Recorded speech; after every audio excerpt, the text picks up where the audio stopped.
ഉൽപ്പത്തി പുസ്തകത്തിൽ നിന്നുള്ള വായന. ആദ്യം ദൈവം ആകാശവും ഭൂമിയും സൃഷ്ടിച്ചു. ഭൂമി രൂപരഹിതവും ശൂന്യവുമായി. ദൈവം അരുൾ ചെയ്തു, ഭൂമി എല്ലാതര ഹരിത സസ്യങ്ങളും ധാന്യച്ചെടികളും വിത്തുകൾ ഉൾക്കൊള്ളുന്ന ഫലങ്ങളും കായ്ക്കുന്ന വൃക്ഷങ്ങളും മുളപ്പിക്കട്ടെ. അങ്ങനെ സംഭവിച്ചു. അവ നല്ലതെന്ന് ദൈവം കണ്ടു. ദൈവം വീണ്ടും അരുൾ ചെയ്തു, ഭൂമി എല്ലാതര ജീവജാലങ്ങളെയും പുറപ്പെടുവിക്കട്ടെ. അങ്ങനെ സംഭവിച്ചു. ദൈവം എല്ലായിനം കാട്ടുമൃഗങ്ങളെയും കന്നുകാലികളെയും ഇഴജന്തുക്കളെയും സൃഷ്ടിച്ചു. അവ നല്ലതെന്ന് അവിടുന്ന് കണ്ടു.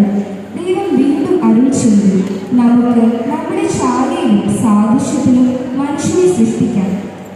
അങ്ങനെ ദൈവം തന്റെ ഛായയിൽ മനുഷ്യനെ സൃഷ്ടിച്ചു. കർത്താവിന്റെ വചനം.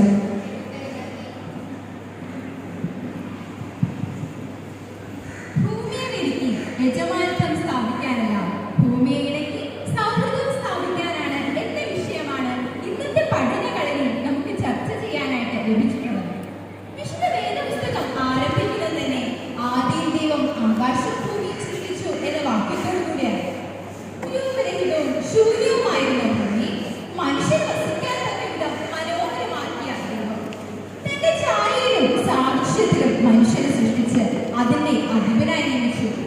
എന്നാൽ ഇന്ന് മനുഷ്യൻ ദൈവത്തിന്റെ ആഗ്രഹങ്ങൾക്കും തീരുമാനങ്ങൾക്കും വിരുദ്ധമായി തന്റെ കീശേൽപ്പിക്കുന്നതിനും സ്വാർത്ഥ ലാഭങ്ങൾക്കും വേണ്ടി ഭൂമിക്ക് മേൽ യജമാനത്വം സ്ഥാപിച്ചുകൊണ്ടിരിക്കുകയാണ്. നമുക്ക് ഇന്ന് ഈ വിഷയം ചർച്ച ചെയ്യാം. പ്രായോഗികമായ നിർദ്ദേശങ്ങൾ മുന്നോട്ട് വെക്കേണ്ടതാണ്. ആദ്യം തന്നെ നമുക്ക് ചർച്ചയിലേക്ക് കടക്കാം. ആദ്യമായി വിശുദ്ധ ബൈബിൾ ഈ വിഷയത്തെ പറ്റി എന്താണ് പഠിപ്പിക്കുന്നത്? വേദപുസ്തക വായനയിൽ നാം ശ്രമിച്ചു. ദൈവം ഭൂമിയെ അതിലെ ജീവജാലങ്ങളെ സൃഷ്ടിച്ചു. അവ നല്ലതെന്ന് ദൈവം കണ്ടു. തന്റെ ഛായയിലും സാദൃശ്യത്തിലും മനുഷ്യനെ സൃഷ്ടിച്ചു. ഉൽപ്പത്തി 1:28-29 വാക്യങ്ങളിൽ ദൈവം ഭൂമിയുടെ മേൽ മനുഷ്യന് ആധിപത്യം നൽകുന്ന ദൈവത്തെ നാം കാണുന്നു. ദൈവം അവരെ ഇപ്രകാരം അനുഗ്രഹിച്ചു, സന്താനപുഷ്ടിയുള്ളവരായി പെരുകുവിൻ, ഭൂമിയിൽ നിറഞ്ഞ് അതിനെ കീഴടക്കുവിൻ, കടലിലെ മത്സ്യങ്ങളെ ആകാശത്തിലെ പറവകളുടെ മേൽ നിങ്ങൾക്ക് ആധിപത്യം ഉണ്ടായിരിക്കട്ടെ. സങ്കീർത്തനങ്ങൾ 115-16 അധ്യായങ്ങളും ഈ കാര്യം തന്നെയാണ് എഴുതിയിരിക്കുന്നത്. സങ്കീർത്തനം 8-ാം അധ്യായം 5 മുതൽ 8 വരെയുള്ള വാക്യങ്ങളിൽ ഇതേ ആശയം തന്നെയാണ് പറയുന്നത്. കർത്താവ്, ഭൂമിയിലെങ്ങും അങ്ങയുടെ നാമം എത്ര മഹനീയം എന്ന തുടിപ്പോടെയാണ് ഈ സങ്കീർത്തനം സമാപിക്കുന്നത്. സൃഷ്ടിയുടെ മകുടമായ മനുഷ്യന് ഈ ഭൂമിയിൽ ജീവിക്കുവാനുള്ള, സന്തോഷത്തോടെ ജീവിക്കുവാനുള്ള ആനുകൂല്യമാണ് ദൈവം ഇവിടെ നൽകിയിരിക്കുന്നത്. തിരുസഭ പരിസ്ഥിതിയെ അല്ലെങ്കിൽ ഭൂമിയെ സംരക്ഷിക്കുന്നതിന് നമ്മൾ ആഹ്വാനം ചെയ്യുന്നുണ്ടോ? പരിസ്ഥിതി ഭൂമിയെ സംരക്ഷിക്കാൻ ആഹ്വാനം ചെയ്യുന്നുണ്ട്. 2015 ഫ്രാൻസിസ് മാർപ്പാപ്പ ഇപ്രകാരം പറയുന്നുണ്ട്, ഭൂമിയെ സംരക്ഷിക്കാൻ നമുക്കെല്ലാവർക്കും അവകാശമുണ്ടെന്ന്. ആഗോളജലത്തിൻ്റെ എല്ലാ കാര്യത്തിലും നമുക്ക് അഭിപ്രായമുണ്ട്. അതുപോലെ തന്നെ ഫ്രാൻസിസ് മാർപ്പാപ്പ ഇപ്രകാരം പറയുന്നു, ഇപ്പോഴത്തെ യുവജനങ്ങൾക്ക് ഭൂമിയെ സംരക്ഷിക്കാൻ കൂടുതൽ അവസരമുണ്ടെന്ന് പറയുന്നുണ്ട്. ക്രൈസ്തവരെന്ന നിലയിൽ നമ്മുടെ ധർമ്മം എന്താണ്? ദൈവത്തിന്റെ വരദാനമായി നൽകിയ ഈ പുണ്യഭവനമായ ഭൂമിയുടെ ഇന്നത്തെ അവസ്ഥയും ആവശ്യങ്ങളും ശ്രവിക്കുകയും അത് മനസ്സിലാക്കി പ്രവർത്തിക്കുവാനുള്ള ആഹ്വാനം സഭ നിരന്തരം നൽകിക്കൊണ്ടിരിക്കുകയാണ്. ഉൽപ്പത്തി പുസ്തകത്തിന്റെ വിവരണമനുസരിച്ച് കളമൊരുക്കി കൃഷി ചെയ്യുവാനും അതിനെ ക്രിയാത്മകമായി സൂക്ഷിച്ച് ഭാവി തലമുറയ്ക്ക് കൈമാറുവാനും ഉൽപ്പത്തി പുസ്തകത്തിൽ വിധിക്കുന്നുണ്ട്. വിനയത്തോടെ ആനന്ദത്തോടെ പങ്കുവച്ച് ജീവിക്കുവാനായി ഭൂമി മനുഷ്യനെ ഫലമേൽപ്പിച്ച സൃഷ്ടാവിന്റെ മഹാമനസ്കതയെ വിനയപൂർവ്വം അംഗീകരിച്ച് ഒരു പുത്രന്റെ മക്കളെന്ന പോലെ ജീവിക്കുമ്പോഴാണ് ക്രൈസ്തവ ധർമ്മവും മനുഷ്യധർമ്മവും പൂർത്തിയാകുന്നത്, അല്ലെങ്കിൽ പരിപൂർണമാകുന്നത്. ഭൂമിയെ സൗഹാർദ്ദത്തിൽ ജീവിക്കാനുള്ള എന്ത് പരിശീലനമാണ് വിദ്യാലയത്തിൽ നമുക്ക് ലഭിക്കുന്നത്? ഒരുപാട് കാര്യങ്ങൾ പഠിപ്പിക്കുന്നുണ്ട്. പാഠപുസ്തകങ്ങളിൽ തന്നെ പരിസ്ഥിതി സംരക്ഷണവുമായി ബന്ധപ്പെട്ട് ഒരുപാട് കാര്യങ്ങൾ പറയുന്നുണ്ട്. പരിസ്ഥിതി നാശനത്തിന്റെ അതിൽ ഏറ്റവും ഉത്തമ ഉദാഹരണമാണ് ഈ വർഷത്തെ പരിസ്ഥിതി ദിനത്തിന്റെ പ്രമേയം. നിങ്ങൾ ഓർക്കുന്നുണ്ടോ? ഭൂമുഖ സ്ഥാപനവും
ചിന്തിക്കുമ്പോൾ നാം രണ്ട് കാര്യങ്ങളാണ് കൂടുതൽ ശ്രദ്ധ ചെലുത്തേണ്ടത്. ഒന്നാമതായി ഭൂമിക്ക് സമ്മർദ്ദം കൊടുക്കാതിരിക്കുക, അതിനെ ചൂഷണം ചെയ്യാതിരിക്കുക. രണ്ടാമതായി ആദരവോടെ ഭൂമിയെ കാണുക, ഭൂമിയിലെ ജീവജാലങ്ങളെ സ്നേഹത്തോടെ കൈകാര്യം ചെയ്യുക, അതിനെ സൂക്ഷിക്കുക. കുട്ടികളായ നമ്മെ സംബന്ധിച്ചിടത്തോളം രണ്ടാമത്തെ കാര്യത്തിൽ ശ്രദ്ധ ചെലുത്തുന്നതായിരിക്കും ഉചിതം. ഇനി എന്തൊക്കെ നിർദ്ദേശങ്ങളാണ് നിങ്ങൾക്ക് പറയാനുള്ളത്? ജലം സൂക്ഷിച്ച് ഉപയോഗിക്കാം. ജലസ്രോതസ്സുകളായ നദി, കിണർ, തോടുകൾ ഇവയെല്ലാം നമുക്ക് മാലിന്യമാക്കാതിരിക്കാം. മണ്ണിനെ ബഹുമാനിക്കണം. മണ്ണിലുള്ള ശുദ്ധത നാം ഓരോരുത്തരുമാണ് കാത്തു സൂക്ഷിക്കേണ്ടത്. അതിനാൽ പ്ലാസ്റ്റിക് പോലുള്ള വസ്തുക്കൾ മണ്ണിലേക്ക് വലിച്ചെറിയാതിരിക്കാം. പച്ചപ്പ് നിലനിർത്തണം. മരങ്ങളെയും ചെടികളെയും നശിപ്പിക്കാതിരിക്കുക. ആവുന്ന സ്ഥലങ്ങളിലെല്ലാം മരങ്ങളെയും ചെടികളെയും നട്ടു വളർത്തുക. നിലവിലുള്ളവയെ കൂടെ നശിപ്പിക്കാതിരിക്കാൻ കൂടി ശ്രമിക്കുക. അപ്പോൾ ചെടികൾ പുല്ലുകളൊന്നും പറിച്ചു കളയണ്ടെന്നാണോ? മരങ്ങൾ പ്രൂൺ ചെയ്യരുതോ? തീർച്ചയായും അതല്ല ഉദ്ദേശിച്ചത്. മനുഷ്യന്റെ ആവശ്യമനുസരിച്ച് പുല്ലുകളും ചെടികളും നശിപ്പിക്കേണ്ടി വരും. പക്ഷേ അനാവശ്യമായി മരങ്ങളെയും ചെടികളെയും ഇലകളെയും നശിപ്പിക്കുക, മുറിപ്പെടുത്തുക എന്ന പ്രവണത കുട്ടികളിൽ നിന്ന് സ്ഥിരം കാണാറുള്ള പ്രവണതയാണ്. അതുകൊണ്ട് അത് പാടില്ല എന്നാണ് ഉദ്ദേശിച്ചത്. അത് ശരിയാണ്. വഴിയിൽ വളർന്ന മൃഗങ്ങൾ, പട്ടി, പൂച്ച, ഇഴജന്തുക്കൾ ഇവയൊക്കെ ഉപദ്രവിക്കുന്ന പ്രവണതയിൽ ഇപ്പോഴത്തെ കുട്ടികൾക്കുണ്ട്. നമ്മെ വേദനിപ്പിക്കുന്നില്ലെങ്കിൽ ഒരു ഉറുമ്പിനെ പോലും നശിപ്പിക്കാനോ വേദനിപ്പിക്കാനോ അവകാശം നമുക്കില്ല. എല്ലാത്തിനെയും സ്നേഹിക്കണം, എല്ലാത്തിനെയും ബഹുമാനിക്കണം. ഇന്ന് നിരവധി ചർച്ചകളും പ്രായോഗികമായ നിർദ്ദേശങ്ങളും ഈ പഠനകളരിൽ ഉയർന്നു വന്നിട്ടുണ്ട്.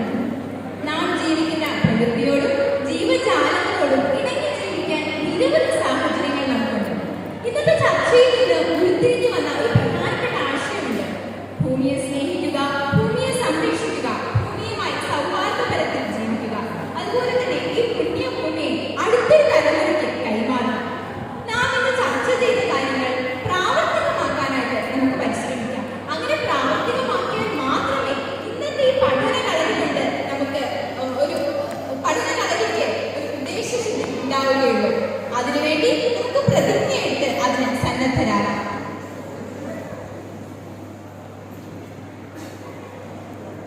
ഭൂമി എൻ്റെ അമ്മയാണ്. എന്നെ കരുതലോടെ സ്നേഹത്തോടെ വളർത്തുന്ന അമ്മ സസ്യലതാകളും ഫലങ്ങളും നൽകി എന്നെ സ്നേഹത്തോടെ വളർത്തുന്ന അമ്മ ഭൂമിയിലെ എല്ലാ ചരാചരങ്ങളും എൻ്റെ സഹോദരങ്ങളാണ്. ഈ പവിത്ര ഭൂമിയെ ഞാൻ അടുത്ത തലമുറയ്ക്ക് കൈമാറും. JKCSN.